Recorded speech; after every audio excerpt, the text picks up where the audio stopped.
आनंद भगवान की जय। सद्गुरुदेव भगवान की जय। आइए एक नई दृष्टि। जीवन में कितना अनूठा आश्चर्य है। आश्चर्य लगता नहीं है क्या? आश्चर्य है कि जो सत्य नित्य प्राप्त है वह अप्राप्त सा लगता है, और जहां निरंतर परिवर्तन घटना घट रही है, जो प्रतिपल छूट रहा है, जीवन से दूर भाग रहा है, कल था आज नहीं है, आज कल नहीं है, होगा, नाशवान है, अनित्य है, और वो नित्य सा हमें लगता है, वो नित्य सा लगता है। और गहरा आश्चर्य अपना लगता है जो नित्य प्राप्त चैतन्य अपना है, जिससे नित्य संबंध है, जो सजातीय है, वह अपना नहीं लगता।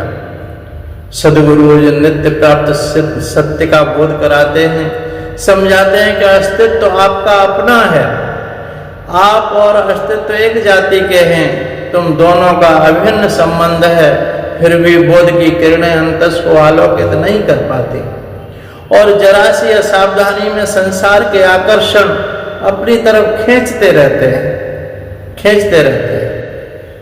जानते हैं कि जिसके पीछे दौड़ रहे हैं वह कंचन मृग है।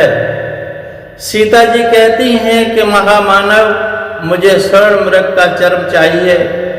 राघवेंद्र समझाते हैं कि सीते कहीं सोने के मृग भी हुआ करते हैं। यह मृग नहीं, पूरा भ्रम है, परंतु कामना की जगी हुई चिंगारी चैन कहाँ लेने देती है? चैन नहीं लेने देती। सीता का आग्रह कामना पूर्ति का पक्ष हट राम दौड़ते हैं सोने के मृग के पीछे, जानते हुए भी अंत में पता चलता है ये मृग नहीं, ये तो मारीच है। संसार की कामनाओं से प्यासा सुख के पानी की तलाश में व्यक्ति दौड़ रहा है, सुख की तलाश में दौड़ रहा है, दौड़ लगा रहा है, लेकिन प्रतीत होती है सरिता, परंतु निकट पहुंचने पर ज्ञात होता है कि ये सरिता नहीं, ये तो मृग मरीचिका है, रेगिस्तान है। जो नित्य प्राप्त है उसकी अनुभूति होती है, जो प्रतीति है, अस्थिर है, उसकी प्राप्ति का निरंतर प्रयास चल रहा है। गंगा का तट पर खड़े होकर के देखें, गंगा निरंतर प्रवाहित है, परंतु प्रवाह इतना तीव्र लगता है कि उसकी गति हमें नजर ही नहीं आती। बहुत सावधान होकर के देखने से ज्ञात होता है कि गंगा में सतत तीव्र प्रवाह है। गंगा का प्रवाह प्रतिपल गंगा सागर की ओर प्रवाहित हो रहा है, अंत में गंगा सागर से अभिन्न हो जाता है। आप भी प्रतीति को सावधान होकर के देखें, खड़े होकर के शांत स्थिर होकर के देखें, तो स्पष्ट ज्ञात हो जाएगा। जो भी दृश्य है, जो कुछ भी मिला है, वह निरंतर प्रवाह है। प्रारंभ है जन्म, और विकास है शैशव अवस्था, और प्रवाह है यौवन अवस्था, संध्या है व्रस्ता अवस्था, और मृत्यु है रात्रि। परंतु जीवन की दौड़ में ठहराव कहाँ, सावधानी कहाँ, स्थिरता कहाँ?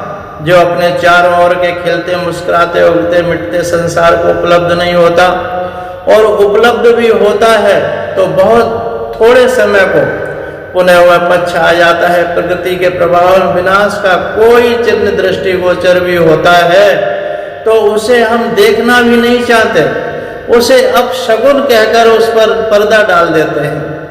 ये तो अपशकुन है। संसार के जिस पक्ष को देखना चाहते हो वहां पीड़ा के आंसू, संसार के जिस पक्ष को देखना चाहते हैं वहां पीड़ा के आंसू पीने पड़ते हैं। शरीर संसार का अंश रूप है। शरीर को जान लो, संसार की वास्तविकता समझ में आ जाएगी, परंतु शरीर को तो हम कभी बोध के आलोक में देखते ही नहीं है। शरीर के साथ में इतना गहरा तादात्म्य हो जाता है कि शरीर की अपना अस्तित्व लगने लगता है, आत्म तत्व के अस्तित्व का बोध खो जाता है।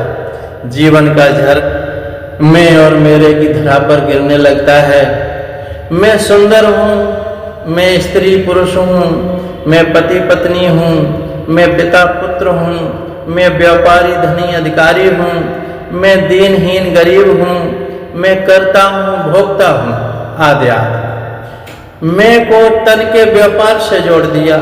तन मेरा है, मकान धन परिवार मेरा है, वस्तुएं मेरी हैं आदि मेरे को अपने से जोड़ लिया। नित्य प्राप्त अस्तित्व की विस्मृति कर दी और जो संसार अनंत का था उसे अपना लिया। और जो अनंत प्रभु अपने थे उनके प्रति आत्मीयता के द्वार बंद हो गए।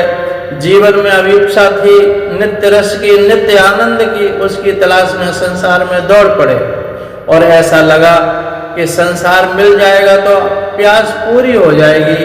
दौड़ शुरू हुई, स्कूल कॉलेज नौकरी अधिकार व्यापार विवाह संतान संपदा साम्राज्य की साम्राज्य सभी कुछ प्राप्त करते गए। सोचा जब विकास की अगली सीढ़ी मिल जाएगी तो जीवन रस से भर जाएगा। लेकिन जीवन की सीढ़ियां चढ़ते रहे, विकास के गगन की ओर उड़ते रहे, परंतु जब भी जीवन बीड़ा देखी उसमें अभी प्रवाह के स्वर थे। महसूस यह होता रहा कि पत्नी मिली जरूर, जैसी पत्नी में चांद आता वैसी नहीं। पतिदेव मिले जरूर लेकिन मेरी जैसी मर्जी के मुताबिक नहीं। जो भी मिला उसमें अधूरापन नजर आया। कभी कुछ ऐसा लगा कि जिसके सानिध्य में जीवन का रस से भिगो दिया, लेकिन प्रतिकूलता के पलों में वह रस भी नीरसता में बदल गया। फिर भी मानव के अंतस को किसी अज्ञात आश्चर्य ने नहीं छुआ। क्या कारण है कि जो भी मिला है उसमें एक अधूरापन मिला, वह नित्य रस नहीं मिल पाया। जिसकी आकांक्षा थी उसके लिए समस्त जीवन में श्रम का दीप जगता रहा, भागीरथ प्रयत्न चलते ही रहे। अंत में अभाव अधूरेपन के तमस ने जीवन को आच्छादित कर दिया। अंत तो आया लेकिन भ्रम से सना हुआ, इसलिए नित्य रस नहीं मिल पाया। मेरे अनुकूल मेरी कल्पना के अनुरूप साथी परिवार परिस्थिति न मिल पाई। यदि मेरे सपने साकार हो जाते तो नित्य रस मिल जाता, अभाव मिट जाते, अधूरापन खो जाता। इसी भ्रम को लेकर जीवन तेजी से संसार की ओर दौड़ता रहा। जो जिस परिस्थिति में है उस अभाव का अनुभव करता है, स्वर्णिम कल्पना करता है कि ऐसा हो जाए तो फिर अभाव मिट जाएगा। मेरी पत्नी काली अनपढ़ है, मेरी शिक्षित पत्नी मिल जाए तो हम गरीब हैं अमीर हो जाएं, छोटे व्यापारी हैं बड़े व्यापारी हो जाएं, छोटे अधिकारी हैं बड़े अधिकारी हो जाएं।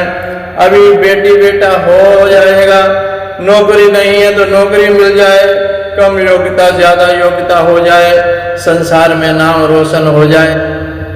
साइकिल है तो स्कूटर आ जाए, फिर नई कार मिल जाए, गर्मियां हैं कूलर मिल जाए, कूलर नहीं है कमरे में एसी लग जाए, खाने की मेज मिल जाए, सोफा मिल जाए। फ्रिज बिना काम के नहीं चलेगा, फ्रिज के बिना जीवन ही नहीं चलेगा। ठंडा पानी तो शीतल जल चाहिए। कहने का तात्पर्य जो जहां खड़ा है, जिस परिस्थिति में रह रहा है, अभाव उसे कचोट रहा है। उसके सामने कल्पना लोक है कि यह हो जाए बस फिर कोई कमी नहीं रहेगी। लेकिन उस सीढ़ी पर पहुंचते ही दूसरी सीढ़ी न दिखाई पड़ने लगती है और मन कहता है इस सीढ़ी पर चढ़ जाएं तो मंजिल मिल ही जाएगी, लेकिन सीढ़ियों का सिलसिला खत्म होता ही नहीं और इंसान की दौड़ जारी रहती है। दौड़ता दौड़ता इंसान जब मौत की गोद में जाकर के गिर पड़ता है, आंखें हमेशा के लिए बंद होने लगती हैं, तब कहता है अरे जिस रस की तलाश थी वह तो मिल ही नहीं पाया। इस तट पर कुछ नहीं, उस तट पर मिलेगा।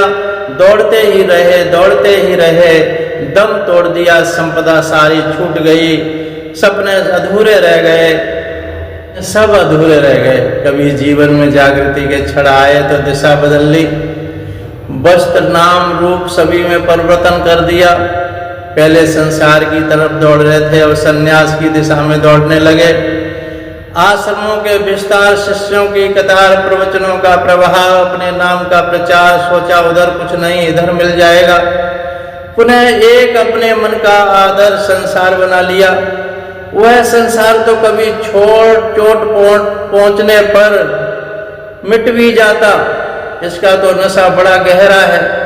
सेवा के नाम पर सभी कुछ हो रहा है। लोहे की जंजीरें कभी तोड़ने को मन हो जाए, यह तो सोने की जंजीरें हैं, यह तो तोड़ने की कल्पना ही मन में नहीं आती। यदि हम कुछ छोड़कर वैराग्य का भेष लिया तब तो और खर्चा मोल ले लिया। अब तो समझो हीरो के हार से लद गए। इसका छोड़ना तो और कठिन हो जाएगा, क्योंकि इसमें अहंकार अधिक मोटा हो गया है। हम वैरागी हैं, हमने स्त्री धन परिवार अधिकार त्याग दिया। लोग सेज पर सोते हैं, हम नंगे जमीन पर सो जाते हैं। सुंदर बर्तनों में भोजन करते हैं, हम मिट्टी के पात्र में ही सुंदर वस्त्र धारण करते हैं। लोग हम पहनते हैं 2 लाल रंग के वस्त्र। अहंकार ने शीर्षासन कर लिया। अभी सरता के इस तट पर नित्य रस तलाश कर रहे थे, अब दूसरे तट पर पुल के द्वारा उतर गए नित्य रस खोजने के लिए। संसार और अध्यात्म के मध्य विचारों का श्रम पुल है। अभी संसार पाने का विचार था, अब अध्यात्म पाने का विचार बन गया, वो पाने का विचार बना है। संसार को बटोरने में संसार कर श्रम करते थे, अब अध्यात्म को सजाने में श्रम करने लगे। पहले विचार था अच्छे वस्त्र पहनेंगे तो रस मिलेगा, अब विचार बना है नंगे रहेंगे तो रस उपलब्ध हो जाएगा। अभी तक विचार बना था कि स्त्री परिवार मिल जाएगा तो अभाव मिट जाएंगे, अब विचार बना स्त्री परिवार छोड़ देंगे तो जीवन रस से आपूर्त हो जाएगा।